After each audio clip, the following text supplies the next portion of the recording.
Assalamu alaikum wa rahmatullahi wa barakatuh. I haven't done a video input in a long time, and now that I am busy looking at an MBA, or I've started an MBA, and I've been looking into cultural diversity and differences, okay, from an organizational and business perspective. And I've come to contemplate this issue a bit, deeply, I would say, considering that I myself come from a background of cultural diversity. I come from South Africa, which is a cultural melting pot. I am between being white and black. In other words, I have white culture in me from my mother's side, and also from my father's side somewhat, which incidentally is kind of the same side in a sense, since they were first cousins.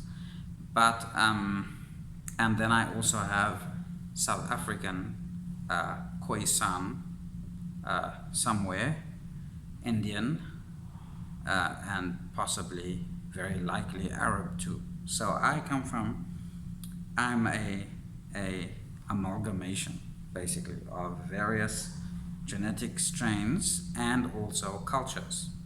Okay, and then of course I'm a Muslim, so I have strong Islamic influences on my culture, but at the same time I'm a Westerner. And then finally I've traveled significantly, so I've also experienced both first world and third world cultures, Eastern and Western. Western third world, Western first world, and then Eastern third world cultures. Okay. And when I look at these sort of different cultural nuances in terms of business and organizational strategies, I feel strongly, or I've observed myself working in various organizations with various nationalities, that certain cultures are more conducive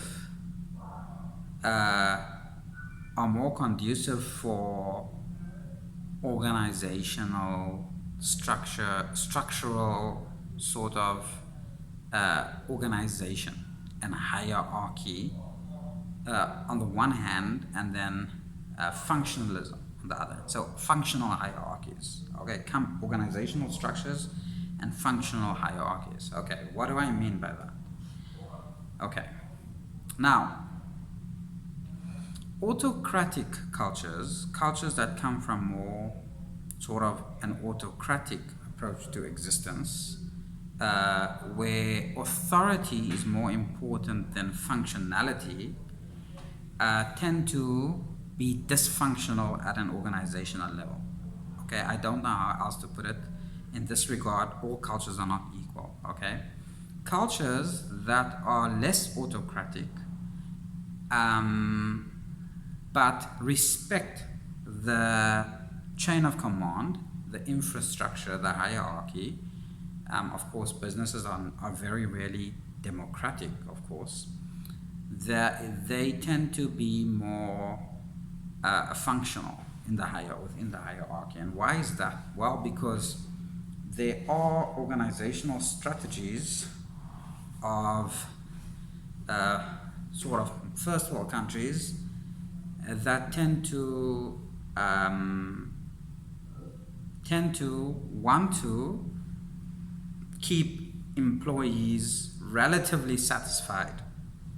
And the reason for that is often because there exists more competition, and people generally have more rights in the first world. So, for example, if someone is not satisfied within a company's organizational strategies and structures, and finds that feels slighted, or that the company is unfair, they will leave that job and then try to find another job, right? and they can quite easily do so. Okay, in more autocratic societies, that is often not a concern to begin with. Okay, so that in those types of societies, which I find to be more dominant in the East, authority is to be blindly obeyed, basically.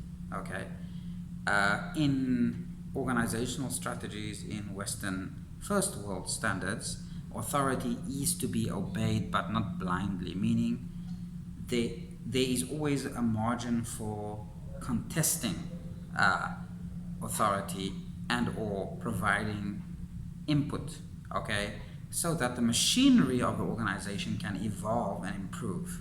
So there is a sense of valuing the input of the employee to better facilitate the relationships of power within the organization.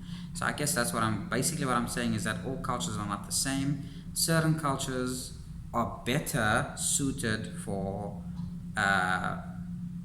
organizational, functional organizational structures. Certain cultures are less suited for that and operate at a higher level of what I might call dysfunction.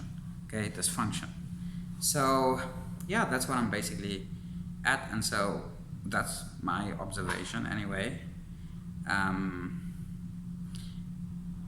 And then also the question is, we're looking at this only in terms of business, but then how does this measure up in terms of other things? Okay, we might argue that many of the Eastern cultures, which I'm not calling out directly, but you know, I have certain things in mind, may not have been, its primary function wasn't organization, and it wasn't a productivity and utilitarianism, but was more structured towards other things, emotionalism, relationships, intimacy, and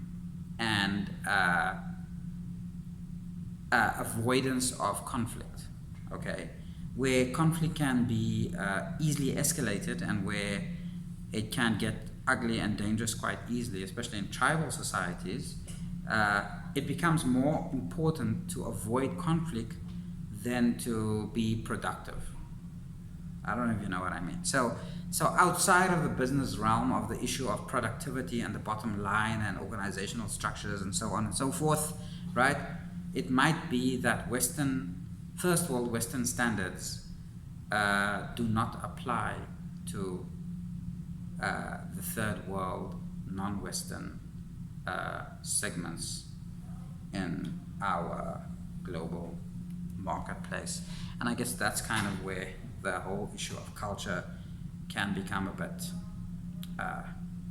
complex within the organization. Okay, it's because we're looking at it only in terms of business, okay, whose goal is the bottom line. So thank you very much. That's all.